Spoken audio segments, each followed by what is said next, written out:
अब वक्त हो गया है मॉर्निंग प्राइम का, यानी 7 की बड़ी बात की खबरों से आपको रूबरू कराने का।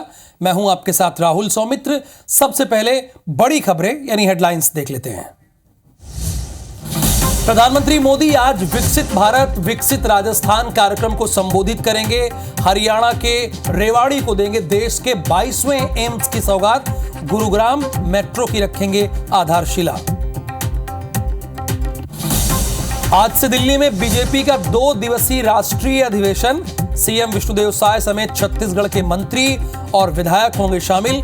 शाम में रायपुर से रवाना होंगे मुख्यमंत्री विष्णुदेव साय। आज दिल्ली से जबलपुर आएंगे सीएम डॉक्टर मोहन यादव। अमरकंटक में नर्मदा महाआरती में होंगे शामिल। सीवेज ट्रीटमेंट प्लांट का भी लोकार्पण करेंगे। नर्मदापुरम को सौगात देंगे। छत्तीसगढ़ विधानसभा के बजट सत्र का आज 10वां दिन है। प्रश्नकाल में उठेगा स्वास्थ्य और शिक्षा का मुद्दा। कोयला ढुलाई पर कांग्रेस विधायक करेंगे ध्यानाकर्षण। सीएम विष्णुदेव साय की बड़ी घोषणा। आदिवासी जिलों में शुरू होगी नियत निल्ला नार योजना। पुलिस कैंप के 5 किलोमीटर दायरे वाले क्षेत्रों में किए जाएंगे विकास कार्य। लोकसभा चुनाव के पहले कांग्रेस को फिर लगा झटका।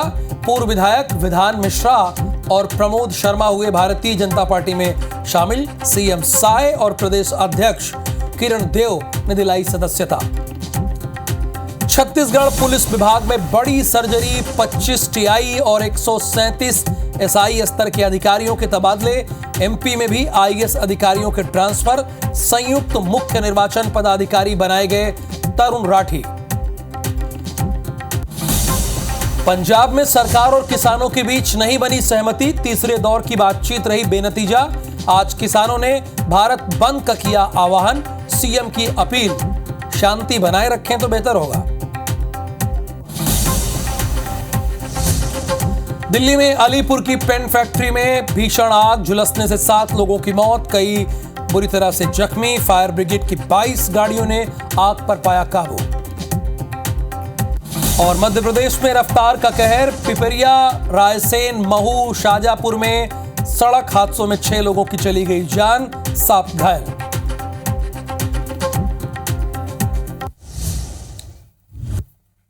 प्रायोजक हैं राजयोग पेंट। खुशियां आपकी, रंग हमारे।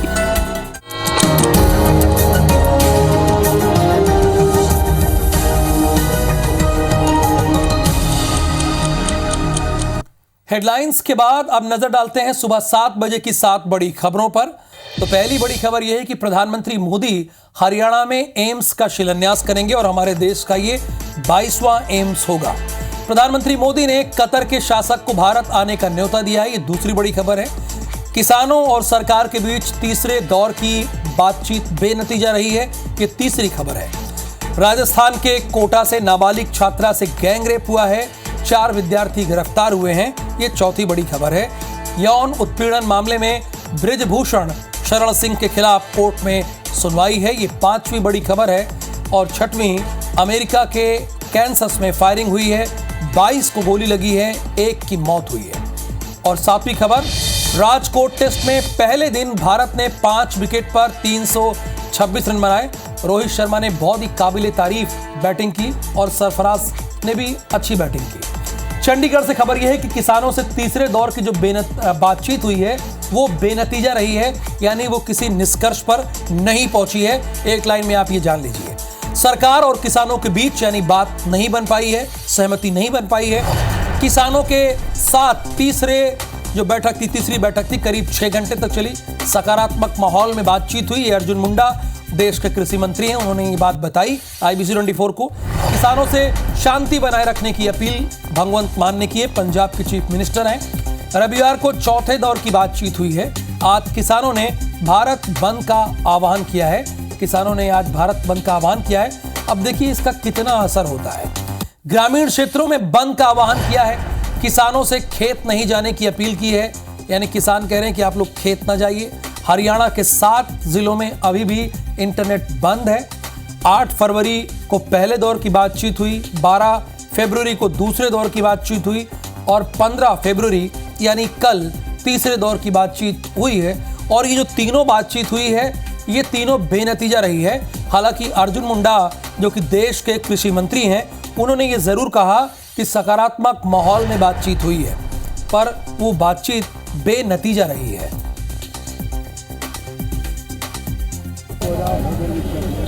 जिन विषयों पर ध्यान आकृष्ट कराया है, संज्ञान में लेते हुए विस्तार पूर्वक चर्चा को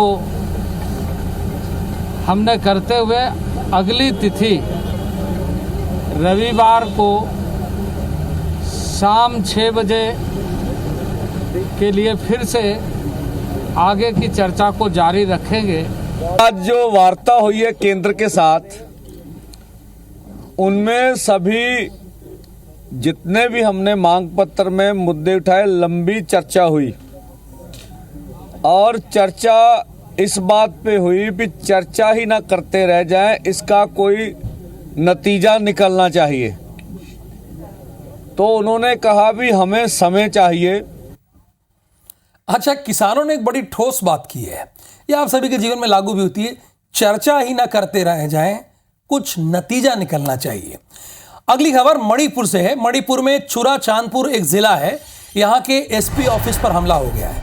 करीब 400 लोगों की भीड़ ने पथराव और आगजनी की है। भीड़ पर काबू पाने के लिए सुरक्षा बलों ने आंसू गैस के गोले दागे हैं। हेड कांस्टेबल निलंबन के बाद उपद्रव हुआ। हेड कांस्टेबल पर हथियारबंद लोगों के साथ दिखने पर भी कार्रवाई की गई थी। एसपी ने विभागीय जांच के आदेश दिए हैं। कुकी जनजाति बाहुल्य इलाका है चुराचांदपुर, यानी मणिपुर में स्थिति अभी भी सामान्य नहीं है। जिस तरह की तस्वीरें लगातार आती हैं, आप देखिए एसपी ऑफिस को उपद्रवियों ने टारगेट कर दिया, तो ये कह सकते हैं कि अभी वहाँ हालात बहुत सामान्य नहीं है। अभी भी दो जातियों में लड़ाई चल रही है। भोपाल से खबर यह है कि सीएम डॉक्टर मोहन यादव के जो आज के कार्यक्रम है वो हमने आपको बताना उचित समझा है।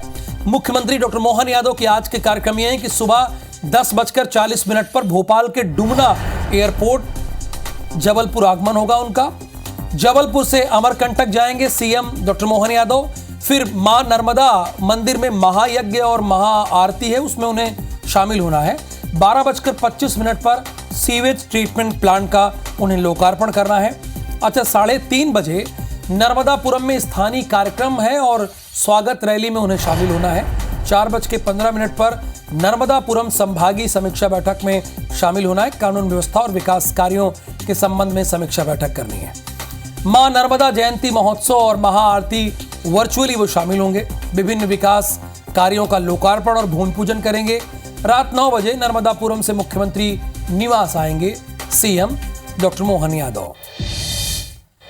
छत्तीसगढ़ विधानसभा के बजट सत्र के बारे में बात कर रहे थे। चूंकि आज 10वां दिन है, आज का दिन बहुत ही अहम है। हालांकि हर दिन बड़ा अहम होता है विधानसभा में। प्रश्नकाल के दौरान स्वास्थ्य और शिक्षा का मुद्दा उठेगा, आपकी बात की जाएगी। ध्यानाकर्षण में पथरिया बैराज में काम बंद होने का भी मुद्दा उठेगा कि भाई ये बंद क्यों हो गया। बीजेपी विधायक धर्मलाल कौशिक पथरिया बैराज का मुद्दा उठाएंगे।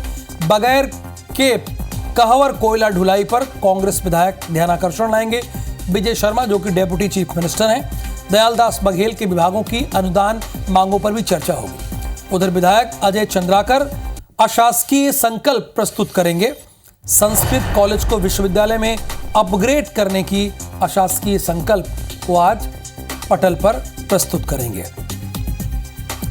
अगली खबर भी रायपुर से ही है। सीएम विष्णुदेव साय ने एक बड़ी घोषणा की है। राज्य सरकार अब नियत नेलानार योजना शुरू कर रही है। बस्तर में नियत नेलानार का अर्थ है आपका अच्छा गांव। ये अच्छी बात है। पुलिस कैंप से लगे 5 किलोमीटर क्षेत्र में लागू होगी ये योजना। पुलिस कैंप के आसपास कई विकास कार्य होंगे। आदिवासियों को मूलभूत सुविधाएं दी जाएंगी, कई मूलभूत सुविधाएं दी जाएंगी। आदिवासी क्षेत्रों में कई सरकारी भवन बनेंगे। इन क्षेत्रों के आदिवासियों को बिजली जो है वो फ्री में मिलेगी। क्षेत्र में बैंक और एटीएम खोले जाएंगे। योजनाओं की मॉनिटरिंग के लिए डैशबोर्ड तैयार किया जाएगा। देखिए, आप लोगों को लगता है कि आपके इलाके में ये सब चीज़ें तो है, लेकिन कई जगहों पर ये सब चीज़ें नहीं है। आदिवासी बाहुल इलाकों में वो मूलभूत सुविधाओं से कटे हुए हैं। तो उन्हें वो चीज़ मिलेगी, तो जाहिर सी बात है वो भी मुख्य धारा से जुड़ेंगे। इसलिए छत्तीसगढ़ की सरकार एक नई योजना की घोषणा आज सदन में की है, विधानसभा में की है, और उस योजना का नाम है वहाँ के लोकल बोली में नियत नेला नार योजना, जिसका हिंदी में आपका अच्छा गांव योजना। और इस योजना के तहत जो नए सुरक्षा कैंप स्थापित हो रहे हैं, और सुरक्षा कैंप स्थापित होने का मतलब है कि कैंप के चारों ओर 5 किलोमीटर के रेडियस में जो भी गांव हैं, उस कैंप के माध्यम से उस गांव के लोगों तक सरकार की जो भी योजना है उसके तहत जो भी सुख सुविधा है वो पहुंचाना है। अगली खबर भोपाल से है। रायपुर के बाद भोपाल से एक बड़ी खबर है। यूथ कांग्रेस के प्रदेश अध्यक्ष विक्रांत भूरिया देर रात जेल से रिहा हो गए। रोजगार दो या गिरफ्तार करो आंदोलन के बाद जेल में बंद थे। 13 फरवरी से भोपाल सेंट्रल जेल में बंद थे विक्रांत भूरिया। रिहाई के बाद विक्रांत भूरिया ने कहा है ये संघर्ष की शुरुआत है। उन्होंने इसे संघर्ष की शुरुआत बताया। विधायक हैं, अभी कुछ महीने पहले चुनाव जीत कर आए हैं कांग्रेस की तरफ से। 13 फरवरी से भोपाल सेंट्रल जेल में ये बंद थे और अब बाहर निकले तो उन्होंने कहा है कि ये संघर्ष की जीत है। खबर भोपाल से है। आईएएस अधिकारियों के तबादले हुए हैं। संचालक तरुण राठी का तबादला हुआ है। पहली बात तो संचालक तरुण राठी का तबादला हुआ है, एक इसमें समझना चाहिए। वाल्मी तरुण राठी का तबादला हुआ है। संयुक्त मुख्य निर्वाचन पदाधिकारी बनाए गए हैं तरुण राठी। रुचिका चौहान को अपर सचिव बनाया गया है, बड़ी पोस्ट है। बीडीए के सीईओ संदीप केरकेट्टा को हटा दिया गया है। संदीप केरकेट्टा को उप सचिव बनाया गया है। और इसी के साथ संचालक वाल्मी तरुण राठी का भी तबादला हुआ है। आईएएस अधिकारियों के तबादले हुए हैं। और अब आपको रायपुर लेकर चलते हैं। तबादले तो यहां भी हुए हैं लेकिन इतने बड़े स्तर पर नहीं हुए हैं। छत्तीसगढ़ पुलिस के 25 टीआई स्तर के अधिकारियों के तबादले हुए हैं, यानी जो थाना इंचार्ज होते हैं उनको टीआई यहां बोलते हैं, तो उनके तबादले हुए। वीरेंद्र कुमार चंद्रा रायपुर साइबर सेल से धमतरी चले गए हैं। रमाकांत साहू बलरामपुर से रायपुर एटीएस में आ गए हैं। डीजीपी ने यह आदेश जारी किया है। 137 एसआई स्तर के अधिकारियों के तबादले हुए हैं। पुलिस मुख्यालय ने यह आदेश जारी किया है। खबर कावर्धा से है। अंतरराज्यीय तस्कर गिरफ्तार हुआ है। चिल्फी में 10 क्विंटल 33 किलो गांजा जब्त किया गया है। जब्त गांजे की कीमत तकरीबन 2 करोड़ 15 लाख रुपए है, जिसे पकड़ लिया गया है। पुलिस ने 12 अंतरराज्यीय तस्करों को गिरफ्तार किया। ट्रक में ओडिशा से यूपी के आगरा तक तस्करी की जा रही थी। चिल्फी थाना पुलिस ने यह कार्रवाई की है। 2 करोड़ से ज्यादा की तस्करी यहां पर ये लोग करने जा रहे थे, लेकिन इन्हें पकड़ा है पुलिस ने। ओडिशा से यूपी में भी ले आते थे। 2 करोड़ से ज्यादा का गांजा पुलिस ने पकड़ा है।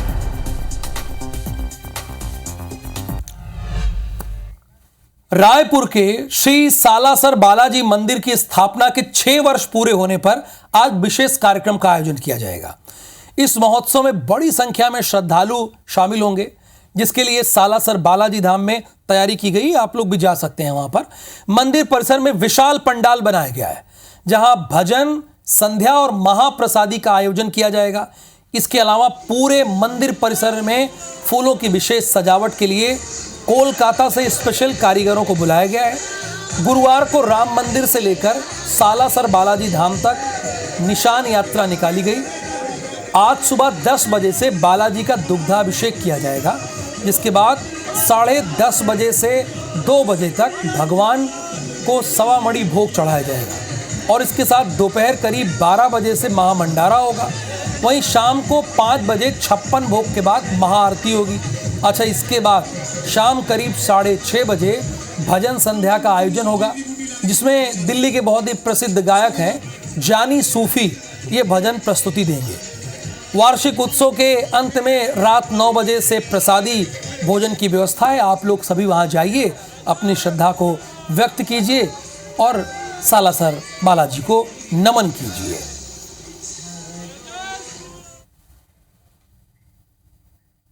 श्रद्धालुओं से मेरा यही कहना है कि घर से निकलें, ये न समझें कि खाली अग्रवालों का सम्मेलन है, ये सभी जात का सम्मेलन है। ये साल ही ऐसा है कि इस वक्त तो राममय है वातावरण, और इस वक्त हनुमान जी का हम लोग ये वार्षिक उत्सव जो मनाते हैं, इसको आप आज की भाषा में हनुमान जी का बर्थडे कहिए हमारे यहाँ, तो सालासर हनुमान जन्मोत्सव है या हमारा वार्षिक उत्सव है। जो भी लोग किसी कारण से नहीं आ पा रहे हैं वो आएँ, और यहाँ के जितने कार्यक्रम हैं वो सबके लिए एक समान है। निशान यात्रा का कार्यक्रम बहुत अच्छे भव्य कार्यक्रम हुआ है। कल वार्षिक उत्सव का सभामणि लगेगी, उसके बाद में 56 लोग का दर्शन होगा और भंडारा होगा। शाम को भजन का कार्यक्रम है। आप सभी श्रद्धालुओं से निवेदन है कि अधिक से अधिक संख्या में आए, यहाँ प्रसाद ग्रहण करें, भजन का आनंद लें। सालासर बालाजी सेवा समिति द्वारा 6वां वार्षिक उत्सव आज से चालू हुआ है। हमारा 151 थालियों से महाआरती का आयोजन है। उसके बाद रात को दिल्ली के प्रसिद्ध भजन गायक जॉनी सूफी का भजन संध्या है, जो रात भर चलेगा। कल हमारा दोपहर को और रात को सभी के लिए भोजन प्रसादी की व्यवस्था रखी गई है। सभी भक्तों से अनुरोध है कि सभी प्रोग्राम में सपरिवार जरूर से जरूर पधारें। तो आप लोग भी जाइए वहां पर। फिलहाल 7 की बड़ी बात के इस बुलेटिन में इतना ही। आप बने रहिए IBC 24 के साथ।